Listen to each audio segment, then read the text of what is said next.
Bonsoir à tous, merci beaucoup d'être venus pour discuter effectivement de la question de l'intelligence artificielle dans la guerre, qui est un sujet qui, vous l'aurez compris, me tient particulièrement à cœur et qui tend à devenir de plus en plus crucial dans les relations internationales. Et on aura aussi l'occasion de discuter de l'interaction entre ces applications militaires et tout ce qu'on observe actuellement dans le domaine civil et en tous les cas dans les tensions internationales actuelles.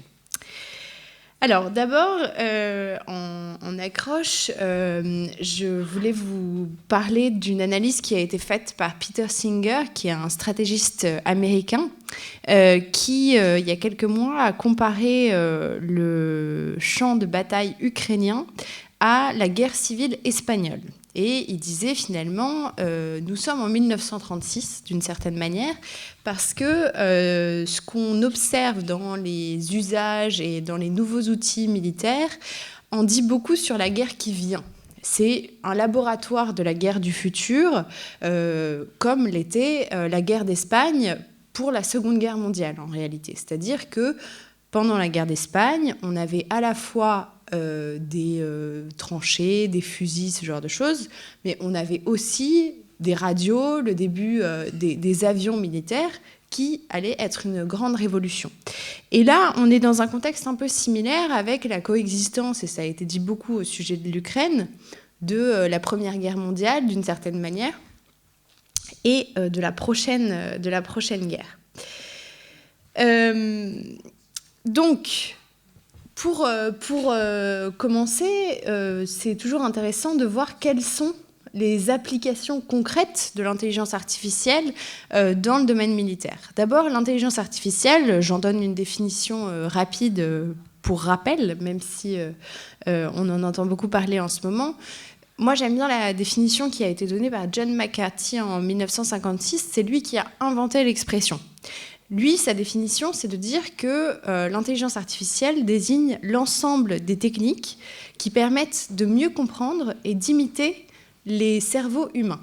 Ce que j'aime dans cette définition, c'est qu'elle a le mérite d'être claire, d'une part, je trouve, pour des objets techniques qui peuvent être parfois complexes, et en plus, elle permet de prendre en compte beaucoup d'usages différents. On voit que quand on veut imiter et mieux comprendre les intelligences humaines, on a effectivement des applications qui peuvent aller de ChatGPT à des logiciels qui permettent de reconnaître des grains de beauté malades sur des images prises par des dermatos, ce genre de choses.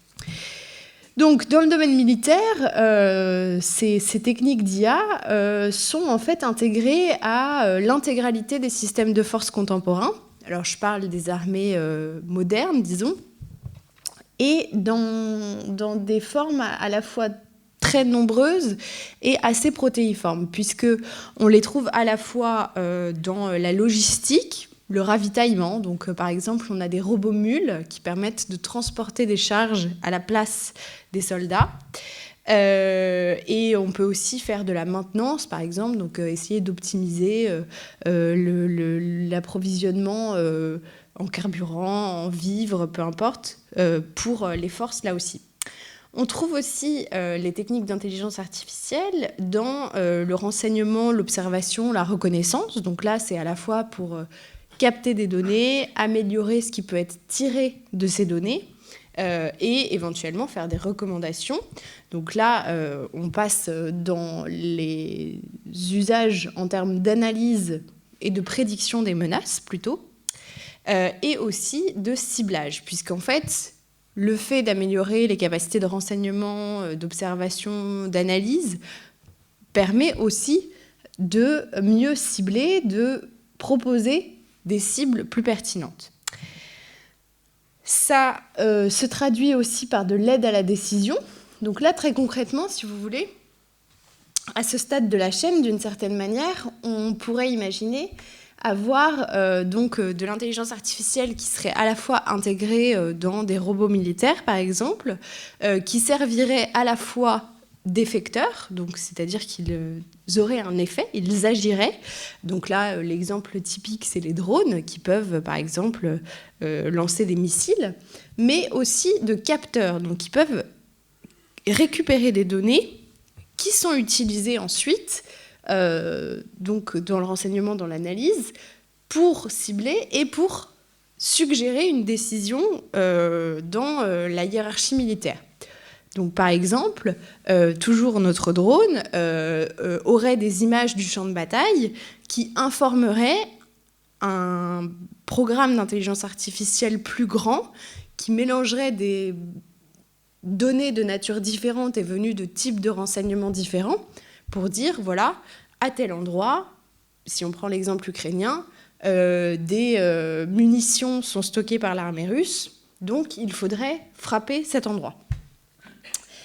Ensuite, c'est utilisé dans ce qu'on appelle le C2. Le C2, c'est le commandement et le contrôle. Donc, c'est la manière d'encadrer et d'optimiser la hiérarchie militaire.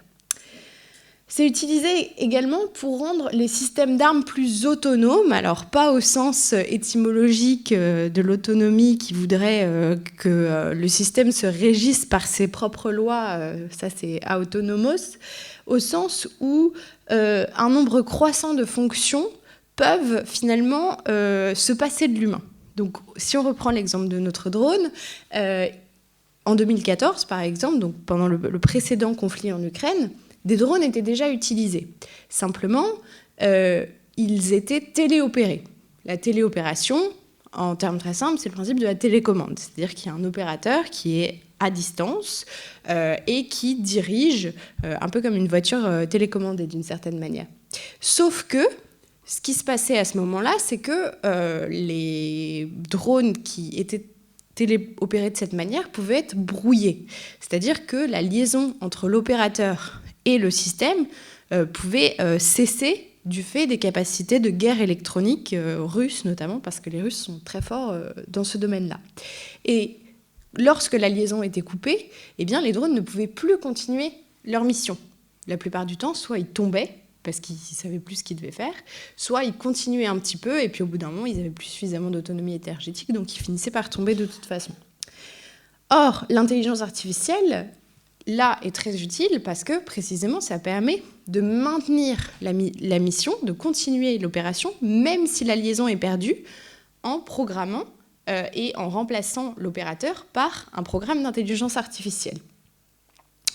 Ensuite, l'intelligence artificielle est utilisée pour la cybersécurité, parce que les techniques d'IA, finalement, peuvent être utilisées à la fois en défense et en offense, de manière offensive, pour à la fois mener des cyberattaques ou s'en prémunir. Donc là, il y a vraiment le glaive et le bouclier, d'une certaine manière. Dans la guerre électronique dont je parlais tout à l'heure, là aussi, ça permet de mieux comprendre le fonctionnement des systèmes électroniques, de trouver des failles et donc de mener des attaques. Ça peut être utilisé dans la simulation, dans la formation. Donc là, c'est plutôt dans la préparation des forces. C'est-à-dire que, par exemple, on peut utiliser l'intelligence artificielle dans des programmes de réalité virtuelle pour que les forces développent des réflexes. Alors, c'est utilisé, par exemple, pour les pilotes qui peuvent ainsi être préparés à des situations opérationnelles très tendues. Mais d'autres idées sont possibles. Et les deux derniers points, c'est la lutte informationnelle. La lutte informationnelle, c'est en fait tout ce qui consiste à manipuler les perceptions des populations. Donc ça passe par la désinformation, les campagnes de dénigrement, ce genre de choses. Et là, l'intelligence artificielle est très utilisée pour générer des contenus inauthentiques. C'est ce qu'on appelle les deepfakes, dont je reparlerai un peu après. Et aussi pour amplifier les campagnes de désinformation. Donc peut-être vous avez suivi ce qui s'est passé en Roumanie, mais vraisemblablement, il y a eu des algorithmes qui ont été utilisés pour rendre encore plus massif le rayonnement du candidat d'extrême droite sur les réseaux sociaux, en particulier TikTok. Et enfin, la santé des armées. Là, c'est un petit peu la même logique que dans les questions de logistique et de maintenance. Tout simplement, c'est utilisé de la même manière que dans la santé civile, c'est pour prévoir des terrains vulnérables chez les soldats ou pour améliorer le suivi après une blessure, ce genre de choses. Donc on voit que vraiment l'intelligence artificielle s'immisce finalement dans des fonctions extrêmement variées, avec des applications qui sont très très différentes, mais en tous les cas, ça prend de plus en plus de place, si on doit résumer.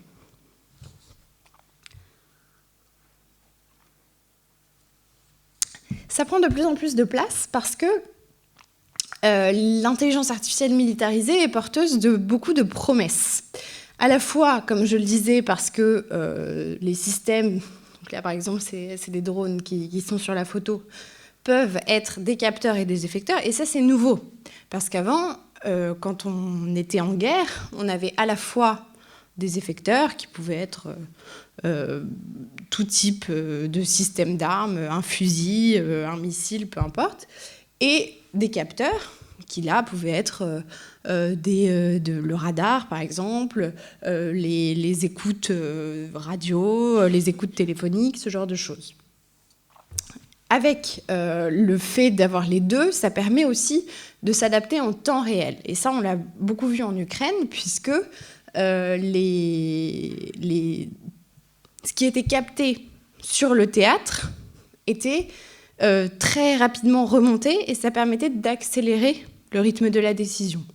Un exemple, si on reprend encore et toujours notre drone, qui a donc vu ce stock de munitions russes, eh bien, il peut, en temps réel, faire remonter cette information et la décision peut être prise très vite. Alors que, par exemple, en 2009, la CIA utilisait déjà des drones, mais elle avait estimé à l'époque que pour traiter toutes les images qui avaient été collectées par les drones de la CIA en 2009 seulement, il faudrait 24 années.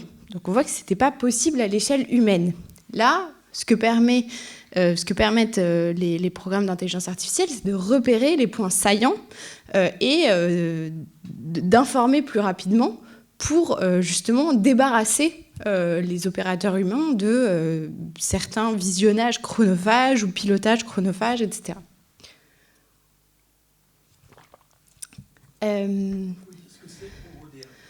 Oui, j'y viens. Ensuite, ce que permet aussi l'intelligence artificielle, c'est donc d'agréger et de traiter des données, j'en ai déjà parlé, mais aussi de croiser des données différentes. Donc là, si on simplifie, alors que traditionnellement, par exemple, pour prendre une décision de frappe, il fallait réunir dans une même pièce un spécialiste du renseignement humain, un spécialiste des écoutes téléphoniques, un spécialiste des images satellites, un spécialiste des images de drones, et ainsi de suite, un linguiste pour traduire les échanges captés, par exemple, sur WhatsApp. Ce que permet l'intelligence artificielle, c'est d'agréger tous ces types de renseignements différents et là aussi d'en tirer une décision. Donc, ce qui a été observé à la fois en Ukraine et au Proche-Orient, c'est justement une agrégation et un traitement des données beaucoup plus rapide. Accélération de la boucle OODA. Donc, la boucle OODA, c'est un concept qui a été proposé par John Boyd et c'est Observe, Orient, Decide, Act. C'est un concept qui s'applique beaucoup pour l'armée de l'air en réalité et c'est finalement le cycle qui permet d'aller au bout d'une opération. D'abord, il faut effectivement observer la situation, puis orienter, dans le cas d'un pilote, son avion, décider de la frappe et ensuite agir, c'est-à-dire frapper. Et donc là, on voit bien qu'avec cette agrégation et ce traitement des données plus rapide, le fait que ce soit à la fois des capteurs et des effecteurs, on peut mieux observer, s'orienter plus rapidement, parce que l'intelligence artificielle améliore aussi la navigation, être aidé, être soutenu dans sa décision, avec une décision plus informée, et agir, donc plus rapidement aussi. Ça accélère aussi le rythme de la guerre, parce que quand on a de telles capacités en termes de décision, assez logiquement, on peut frapper plus vite, et ça pose d'autres problèmes, mais j'y reviens ensuite. Le dernier point, c'est la question de la robotisation. Donc, les drones sont devenus monnaie courante sur le champ de bataille. Les robots le sont de plus en plus. Et l'étape un peu d'après, on est dans les prémices pour l'instant, c'est ce qu'on appelle les essaims. Les essaims, c'est finalement des robots ou des drones qui agiraient un peu à la manière d'un banc de poissons et qui pourraient développer une intelligence collective pour agir de manière optimale sur le champ de bataille. Alors, ensuite, pour parler d'applications très concrètes, même si j'ai commencé à le dévoiler un peu, je vais prendre 2 exemples principaux qui sont en fait les exemples où l'intelligence artificielle a été le plus utilisée sur le champ de bataille, qui sont l'Ukraine et Gaza. En Ukraine d'abord, ce qui est intéressant, c'est de voir que c'est une utilisation du faible au fort. C'est-à-dire que les Ukrainiens ont assez vite compris qu'ils devaient compenser leur infériorité numérique face aux mastodontes russes, et que pour cela, la meilleure stratégie était probablement d'opter pour une supériorité technologique. En fait, c'est une idée qui n'est pas nouvelle, c'est une idée qui est plutôt américaine au départ. Ça a été les offset strategies qui ont commencé à exister pendant la guerre froide et qui ont trouvé différentes versions. La third offset strategy, c'était en 2015. Et c'est précisément ça. C'est des stratégies de compensation du nombre par la technique.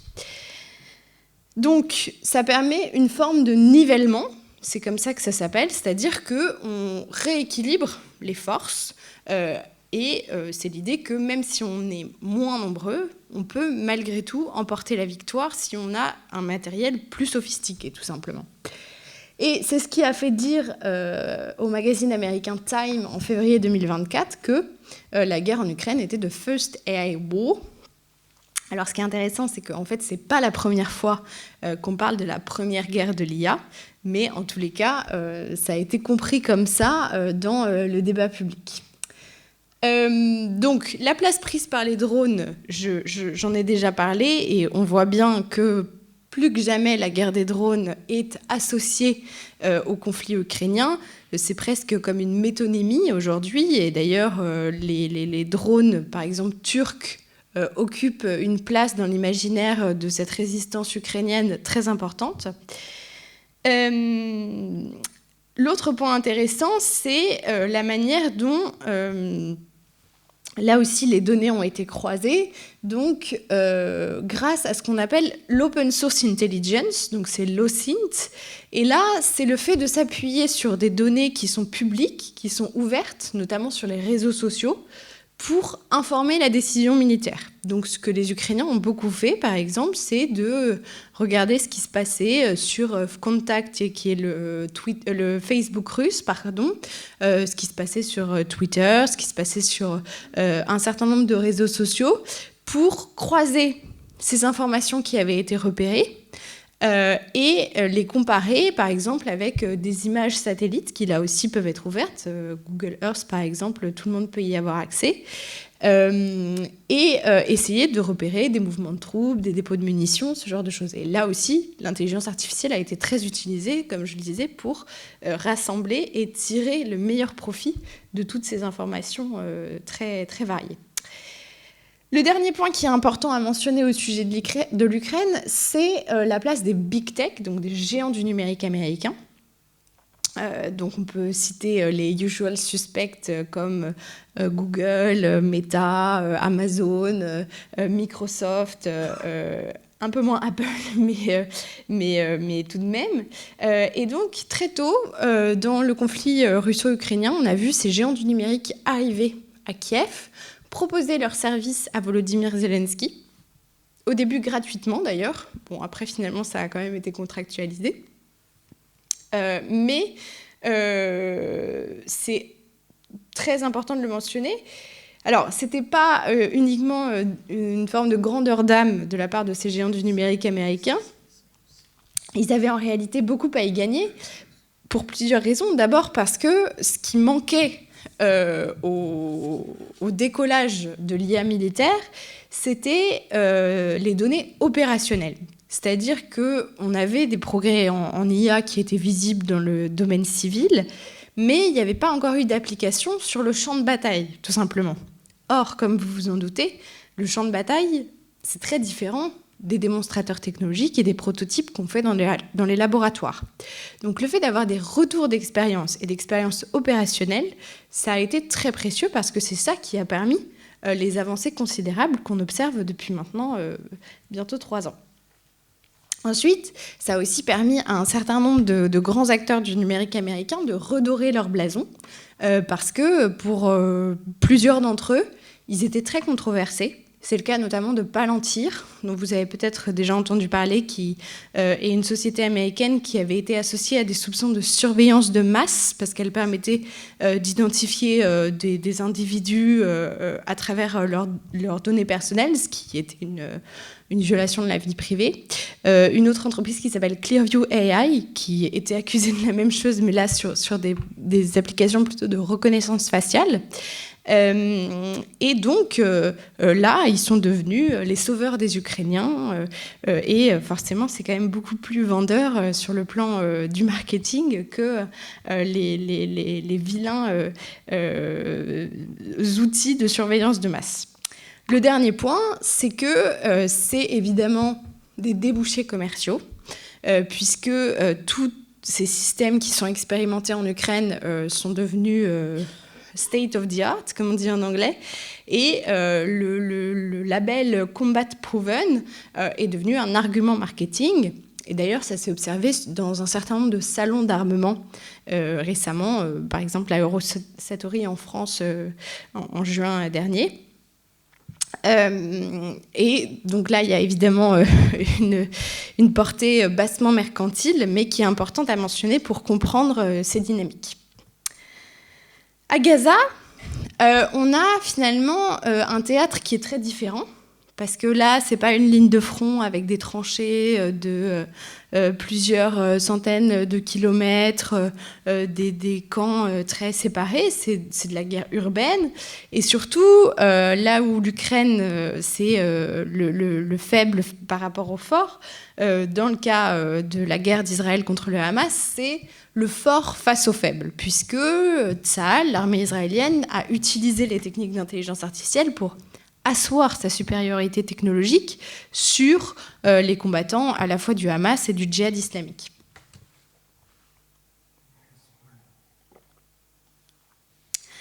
Je suis désolée, je m'essouffle beaucoup parce que j'attends un bébé et il prend toute la place et mes poumons souffrent.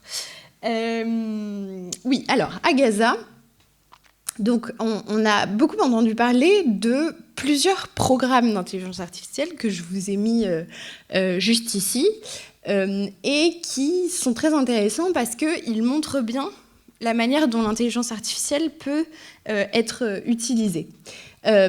D'abord, Alchemist, c'est un programme qui permet de prévoir, de planifier des ripostes en cas d'attaque. Et ça, c'est associé à ce qu'on appelle, ce qui s'appelle d'ailleurs l'Iron Dome, donc le dôme de fer, qui est une sorte de bouclier, là aussi alimenté par l'intelligence artificielle, qui permet de détecter les missiles ou les roquettes qui arrivent sur le territoire israélien, d'évaluer le risque que ces missiles ou ces roquettes fassent des victimes parmi la population israélienne et de les détruire avant même qu'ils ne touchent le sol. Et là, c'est ce qu'on voit sur l'image. Vous voyez, il y a donc on ne sait pas si c'est des roquettes ou des missiles, mais en tous les cas qui pourraient arriver en Israël et qui sont prêtes à être détruites par des contre-feux israéliens avant même de pouvoir atteindre leur cible. Ensuite, Depth of Wisdom, là c'est un programme qui permet de cartographier les sols et les sous-sols des territoires palestiniens, qui a été utilisé d'ailleurs aussi au Liban. Évidemment, quand on sait la place que prennent les tunnels dans les stratégies militaires du Hamas ou du Hezbollah, c'est forcément très intéressant. Fire Factory, là, c'est aussi un peu comme Alchemist, mais de manière moins systématique, des plans d'attaque par avion et par drone, donc pour automatiser d'une certaine manière la planification, parce que c'est beaucoup de travail là aussi humain de planifier une attaque par avion ou par drone. On ne s'en rend pas forcément compte quand on n'est pas dans la machinerie complexe qui permet à un avion de délivrer une bombe à un moment.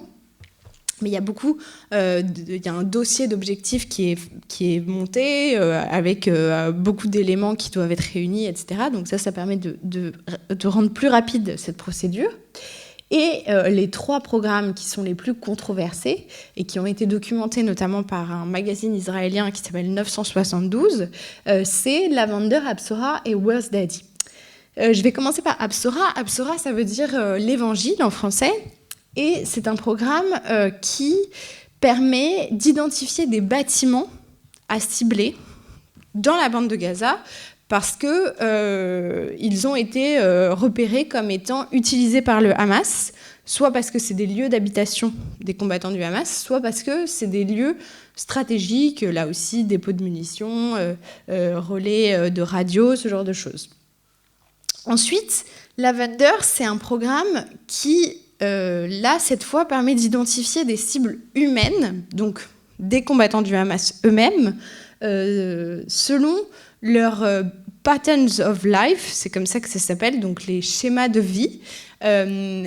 C'est-à-dire que, en fonction d'un certain nombre d'habitudes qu'aurait un individu, le fait de fréquenter certains lieux, le fait d'avoir un certain rythme dans la journée, le fait de faire partie de certains groupes sur les réseaux sociaux, de rencontrer régulièrement certaines personnes, ça augmenterait la probabilité de faire partie d'un groupe armé.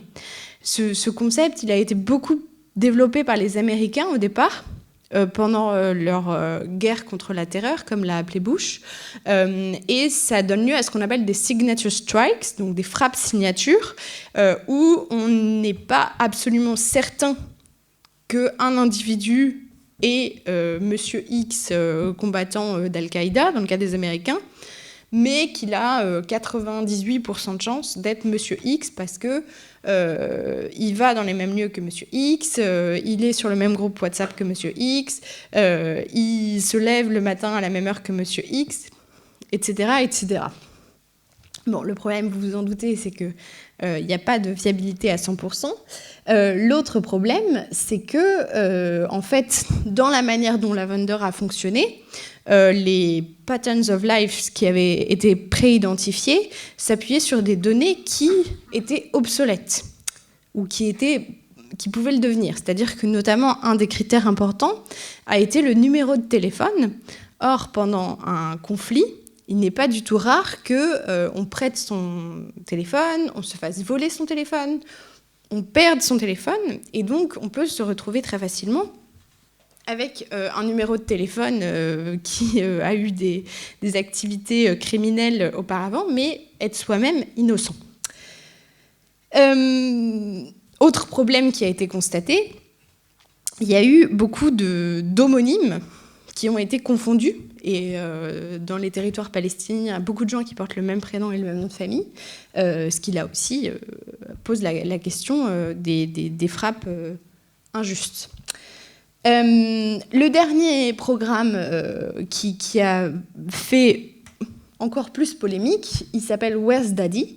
Where's Daddy parce qu'il permet d'identifier les combattants du Hamas ou du djihad islamique, là aussi, quand ils sont chez eux. Parce que les forces israéliennes se sont aperçues que le taux de létalité, donc la capacité à effectivement éliminer l'adversaire, était meilleur quand on menait des frappes lorsqu'ils étaient chez eux, c'est-à-dire où potentiellement leurs enfants étaient aussi, leurs voisins, et donc ça augmente considérablement le risque de dommages collatéraux qui est un vocabulaire que j'aime pas beaucoup, parce que des dommages collatéraux, c'est quand même des victimes innocentes.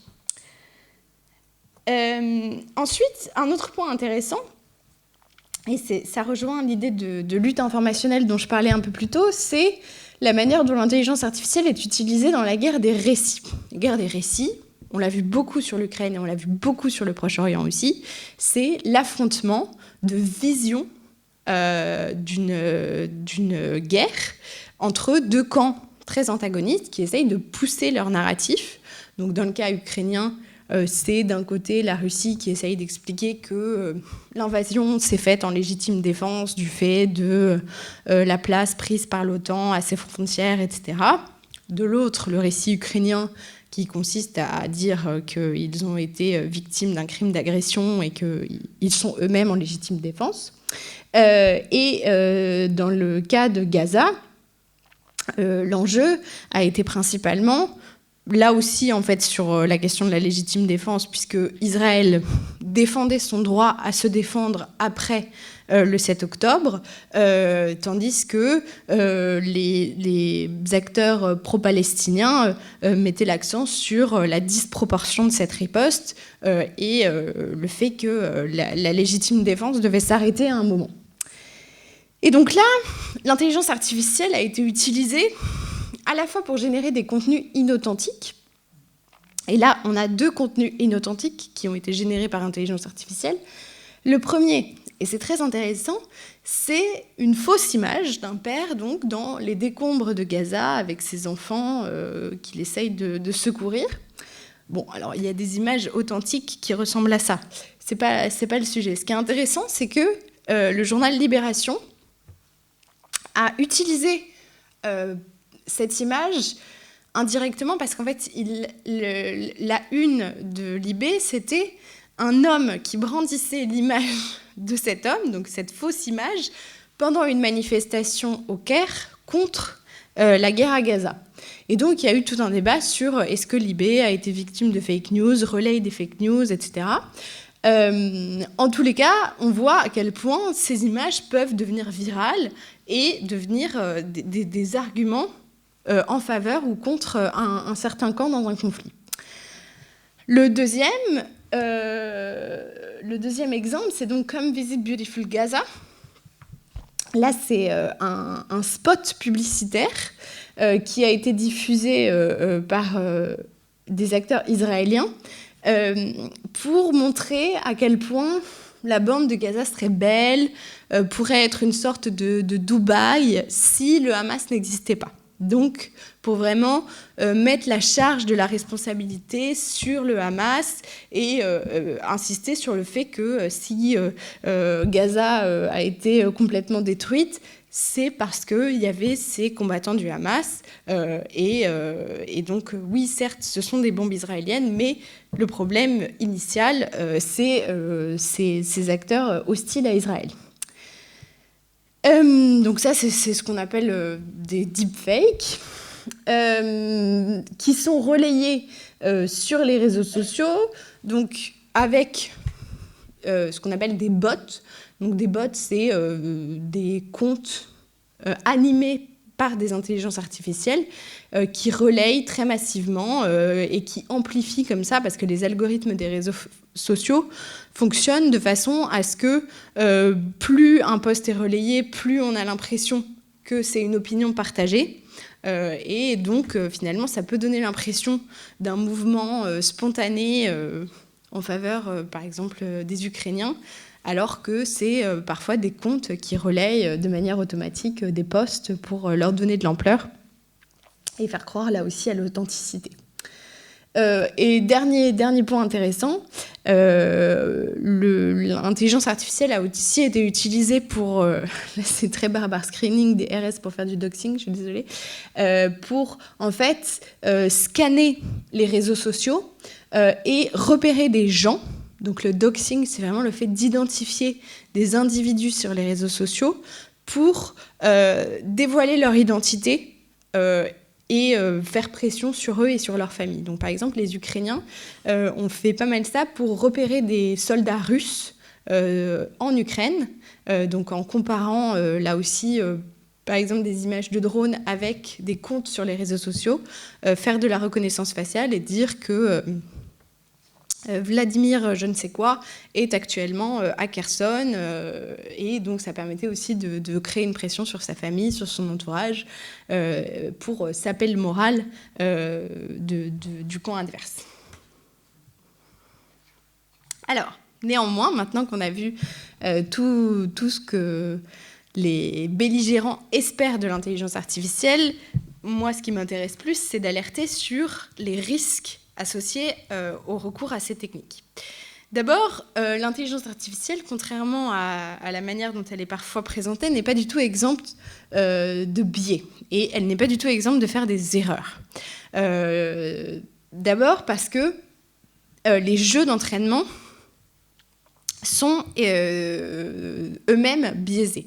C'est-à-dire qu'un exemple qui, pour le coup, n'a rien à voir avec la guerre, mais qui est intéressant, l'OMS, il n'y a pas très longtemps, a alerté sur le risque de recourir à des programmes d'intelligence artificielle dans le domaine de la santé dans les pays en développement, tout simplement parce que ces programmes avaient été entraînés sur les données, donc sur les profils de populations occidentales.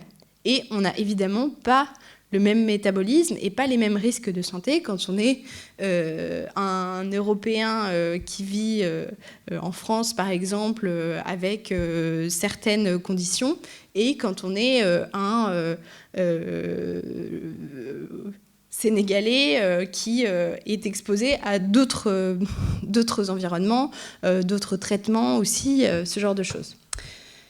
Ça, c'est un premier point. Donc, si on applique ça à la guerre, à l'inverse, on voit bien comment le fait d'avoir entraîné, par exemple, des programmes d'intelligence artificielle sur un conflit en zone urbaine contre des acteurs type groupe armé terroriste peut biaiser complètement les conclusions qui peuvent être faites dans un conflit de haute intensité en Ukraine, par exemple. Ensuite, l'autre problème qui peut émerger, c'est la question de la confiance qui est accordée par l'opérateur à la machine. C'est ce qu'on appelle le biais d'automatisation.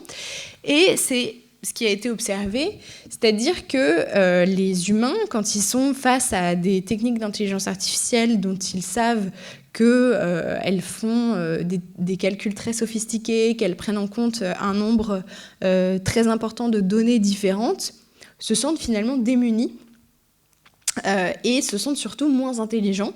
Et donc, ils ont tendance à faire confiance à la machine parce qu'ils ne comprennent pas complètement la manière dont ça marche. Ça, c'est ce qu'on appelle l'effet boîte noire de l'algorithme, c'est-à-dire que même les développeurs ne peuvent pas toujours expliquer le raisonnement de la machine. Comment est-ce que d'un point de départ A, la machine est arrivée à une conclusion C ?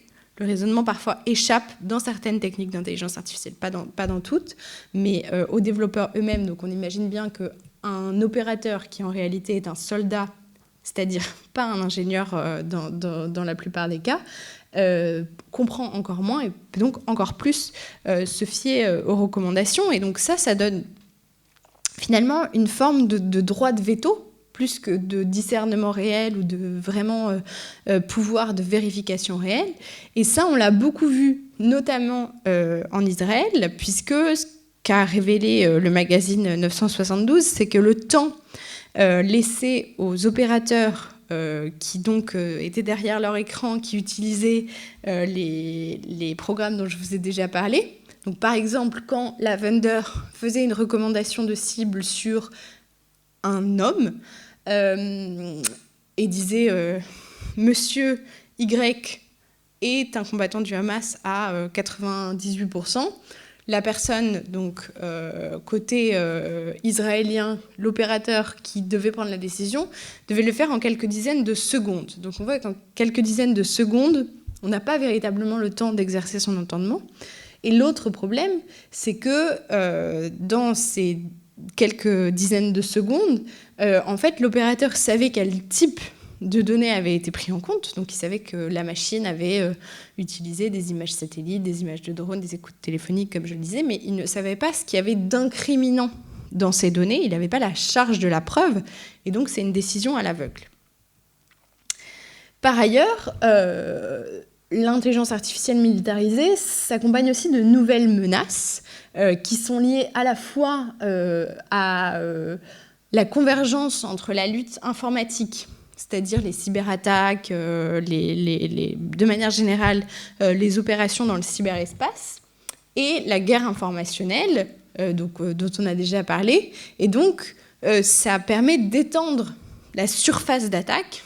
Pour le dire simplement, les techniques d'intelligence artificielle reposant sur des programmes informatiques comme les autres, eh bien, elles ne sont pas à l'abri de tentatives de piratage, d'empoisonnement des données, de détournement, tout ce qu'on observe dans le cadre de la cybersécurité.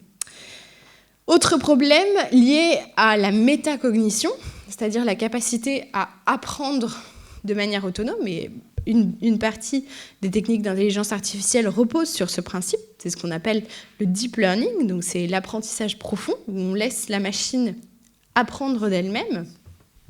Et donc là, quand on est dans ce type de technique-là, finalement, on peut se retrouver face à des réactions en chaîne ou des escalades incontrôlées qui ne sont pas comprises, ne sont pas maîtrisées par l'humain.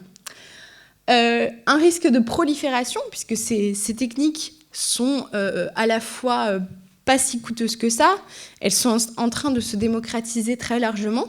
On a vu avant même le boom de l'intelligence artificielle comment des acteurs, par exemple comme le Hamas, comme Daesh, comme le Hezbollah, avaient pu fabriquer des drones artisanaux. Bien, aujourd'hui, on imagine sans peine comment est-ce qu'ils pourraient fabriquer des drones artisanaux dopés à l'intelligence artificielle. Et donc là, c'est un grand problème pour la sécurité internationale. Tout ça, finalement,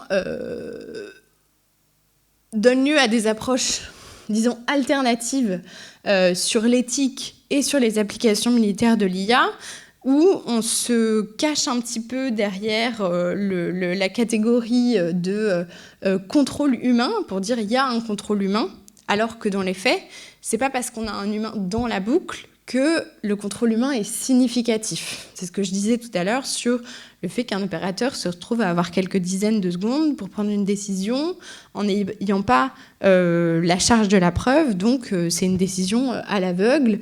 De fait, on voit bien comment est-ce que ça érode le contrôle que l'humain exerce sur le recours à la force.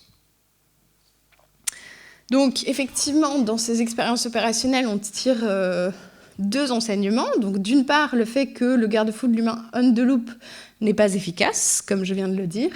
Et l'autre point qui est très important, c'est la question de l'évaluation de la responsabilité, puisqu'en réalité, on ne peut pas établir la responsabilité d'un système qui fonctionnerait entièrement avec de l'intelligence artificielle.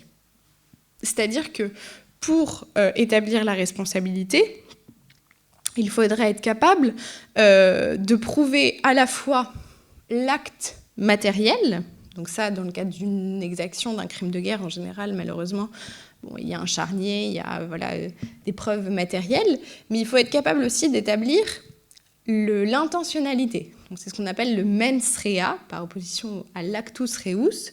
Et ça, pour des systèmes autonomes qui fonctionnent grâce à de l'intelligence artificielle, il n'y a pas d'intentionnalité, parce qu'il n'y a pas de conscience, il n'y a pas de libre arbitre.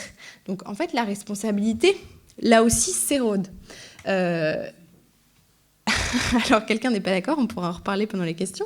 Mais de fait, non, on ne peut pas établir l'intentionnalité d'un système autonome. Et ça, c'est un problème parce que établir la responsabilité, c'est indispensable pour exercer la justice pénale internationale. Les enquêtes de la Cour pénale internationale doivent toujours démontrer l'actus reus et le mens rea. Se pose aussi la question de la responsabilité de la tech civile. Donc, j'en reviens à ce que je disais un peu plus tôt sur les géants américains du numérique, qui se retrouvent dans des positions, et on le voit encore plus depuis l'investiture de Donald Trump, quasi étatiques, où leur incombe des décisions qui sont normalement des décisions de l'ordre soit du chef d'État, soit du chef d'état-major. Quand Elon Musk décide comment est-ce que ces satellites Starlink peuvent ou non être utilisés par les Ukrainiens, bon, là, c'est quand même un pouvoir immense qui est donné à des patrons de la tech. Donc, j'ai parlé un peu des applications militaires de l'intelligence artificielle. Et là, je vais vous parler rapidement, pour terminer, de l'étape d'après, mais qui est déjà en gestation. Donc, c'est l'autonomie. L'autonomie... elle est définie, alors elle fait l'objet de beaucoup de discussions internationales, mais un système autonome, ce serait un système qui, une fois activé, peut identifier une cible et ouvrir le feu sans autre intervention d'un opérateur humain dans un environnement changeant. Ça, c'est permis par les progrès fulgurants à la fois de l'intelligence artificielle et de la robotique. Pour vous faire comprendre ça de manière presque un peu anecdotique, l'exemple qui est souvent donné, c'est l'exemple de la machine à café. Une machine à café hétéronome, ce serait une machine à café type cafetière à l'italienne, où il faut soi-même mettre le café, visser, allumer le feu, etc. Une machine à café automatique, c'est la machine à café Nespresso, où on appuie sur le bouton. En fonction du code qui est sur la capsule, on a un café long, un café court, un café à la vanille, etc. Une machine à café autonome, ce serait une machine à café qui, me voyant arriver le matin, verrait que c'est moi et pas mon mari, que j'ai très mal dormi cette nuit, donc il me faudrait peut-être plutôt une double dose de caféine que je suis au régime, donc il ne faut pas me mettre de sucre alors que mon mari adore le sucre. Enfin bref, qui s'adapte à son environnement, en l'occurrence au consommateur, et qui peut même éventuellement faire prendre des décisions de l'ordre de la santé s'il voit que la personne qui commande un café est diabétique, par exemple, ce genre de choses. Donc, l'autonomie est envisagée comme tellement attractive du point de vue des armées qu'elle est comparée à une nouvelle révolution des techniques de la guerre, comme l'ont été, par exemple, l'invention de la poudre à canon ou de l'arme nucléaire. Cependant, et j'en arrive au point central, ces systèmes suscitent des craintes extrêmement variées, qui sont d'ordre à la fois juridique, politique, stratégique, sécuritaire, humanitaire et éthique. Derrière toutes ces craintes se pose la question presque ontologique de savoir si, oui ou non, on peut laisser à la machine le droit de tuer et même le droit de prendre des décisions de vie et de mort.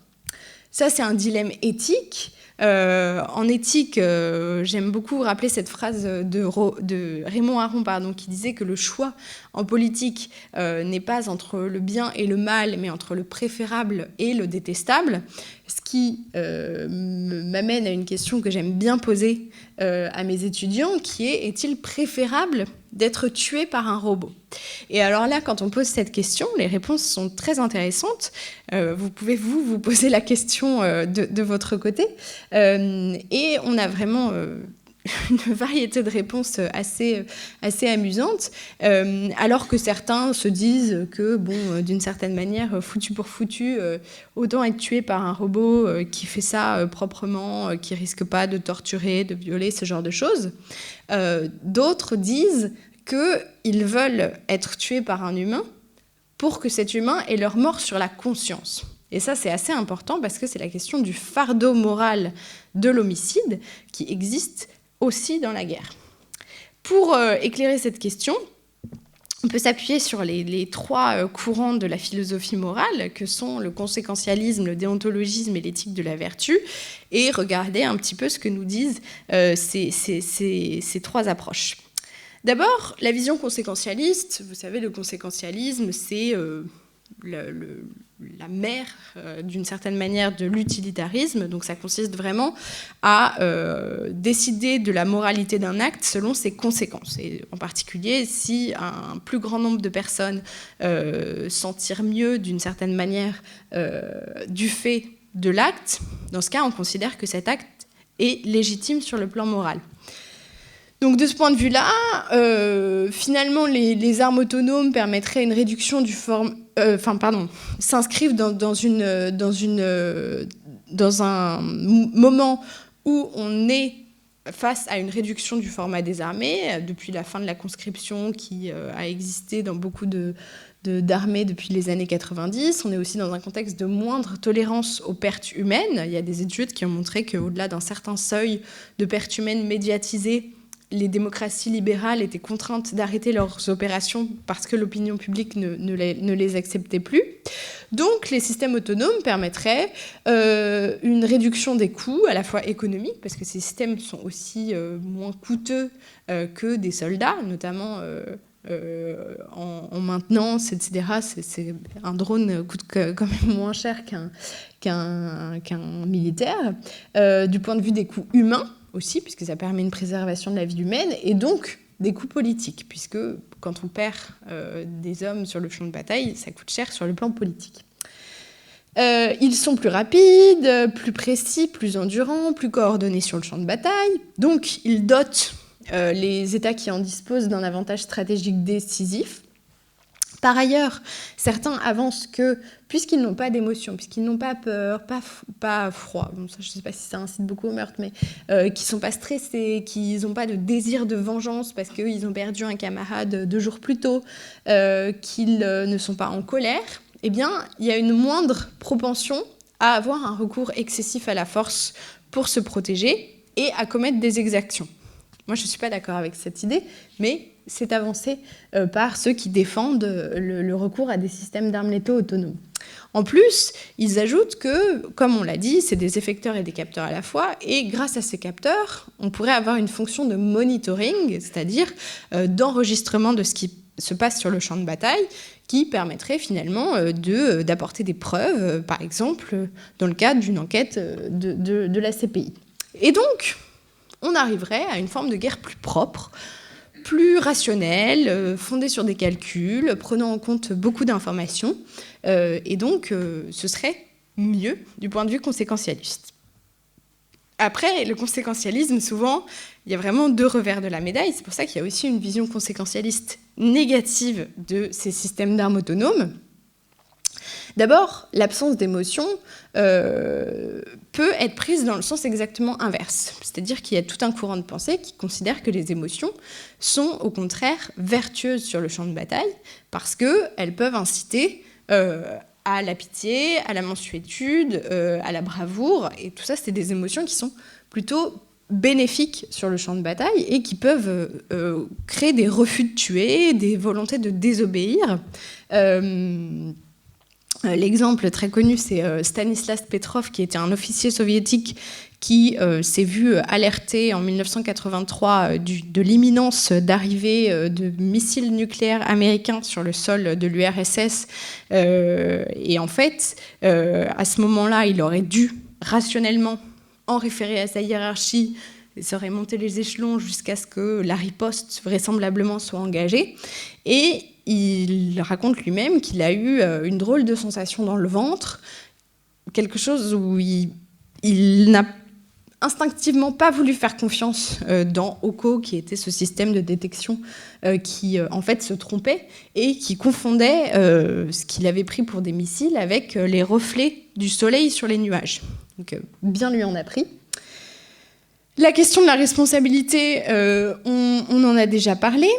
D'autres disent aussi que le fait de rendre ces systèmes moins coûteux sur le plan politique, moins coûteux en vie humaine, moins coûteux sur le plan économique, entraînerait un abaissement du seuil d'entrée en conflit. C'est un peu la loi de l'offre et de la demande. Si ça coûte moins cher sur tout un tas de plans de faire la guerre, on est plus tenté de la faire. Ça a été déjà un petit peu observé avec les drones armés, puisqu'on a vu les États-Unis finalement mener certaines opérations qu'ils n'auraient pas menées s'ils avaient dû déployer des forces sur le terrain. Une question se pose également sur le respect du droit de la guerre, notamment les principes de précaution, de distinction et de proportionnalité.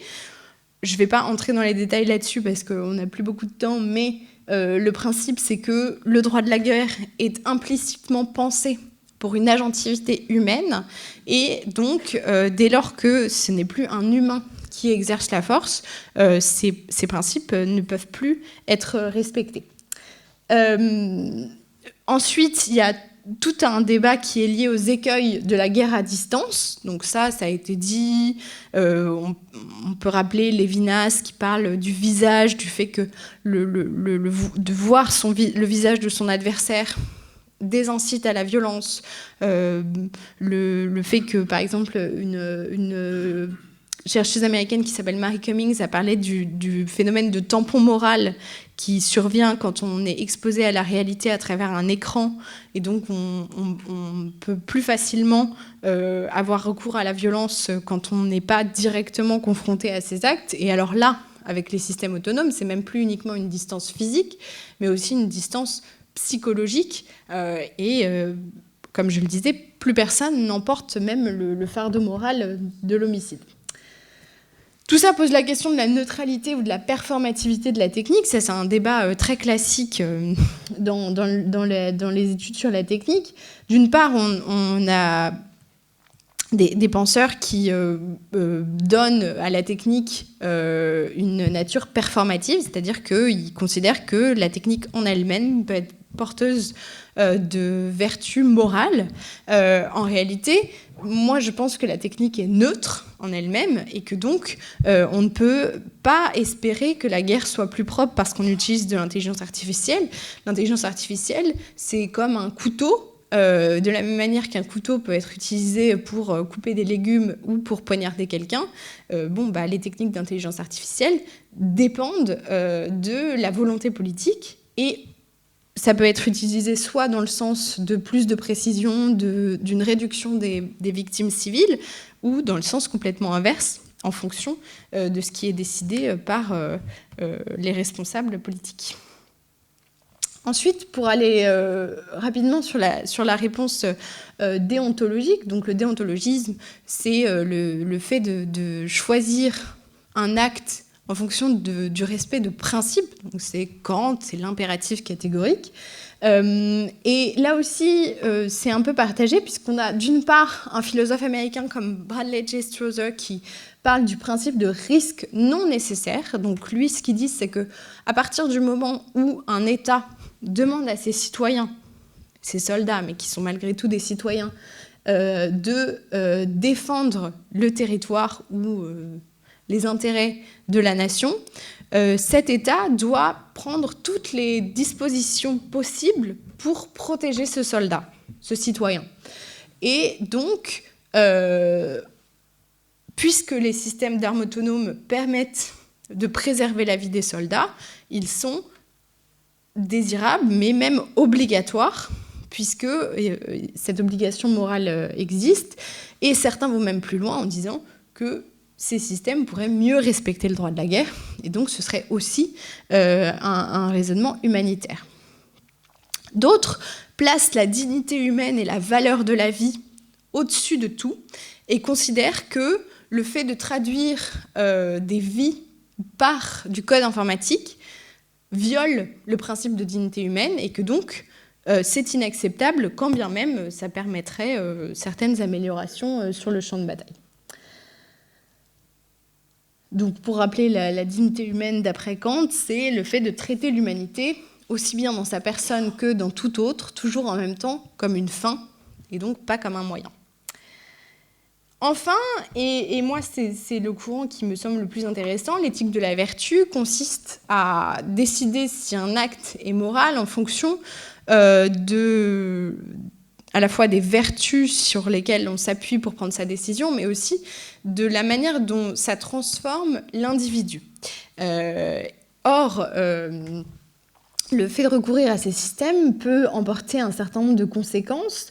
D'abord sur ce qu'on appelle le contrat moral dans la guerre, c'est-à-dire le droit de tuer pour les soldats. En réalité, le droit de tuer pour les soldats, il vient du principe de légitime défense réciproque. C'est-à-dire que les soldats sont confrontés les uns aux autres, ils risquent d'être tués, et parce qu'ils risquent d'être tués, ils ont le droit de tuer. C'est la très belle phrase de Camus qui dit « Une vie est alors payée par une autre vie, et de ces deux holocaustes surgit la promesse d'une valeur. » Sauf que, avec des armes autonomes, il n'y a plus de prise de risque pour la vie, et donc, d'un point de vue moral, on pourrait dire qu'il n'y a aucune légitimité à tuer son adversaire. Autre question, qu'est-ce qui peut fonder l'héroïsme s'il n'y a plus de sacrifice suprême? Parce que dans l'imaginaire et dans l'éthos guerrier, ce qui fait le héros, c'est le fait d'accepter le risque de sacrifice suprême. Là, plus de sacrifice suprême possible, ce qui peut engendrer ce que Grégoire Chamaillou appelle une crise dans l'éthos militaire, c'est-à-dire ontologiquement une forme de bouleversement et de perte de sens, voire d'une guerre sans vertu, où finalement la technique rend humainement efficace, et donc ce serait une forme de subversion. Pour finir, je voulais citer cette phrase de Bernanos qui écrivait, alors pas au sujet de l'intelligence artificielle, vous vous en doutez, plutôt au sujet du nucléaire à l'époque, mais je dis que vous posez le problème de travers parce que le mal n'est pas dans les machines, il est ou sera dans l'homme que la civilisation des machines est en train de former. La machine déspiritualise l'homme en même temps qu'elle accroît monstrueusement son pouvoir. Il y a là une contradiction qui fait frémir. Et je pense que cette vision de Bernanos est tout à fait applicable à la question de l'intelligence artificielle et à la manière dont ces technologies transforment ce que nous sommes et transforment même notre compréhension de l'humanité. Voilà. Je vous remercie et je vous écoute pour des questions.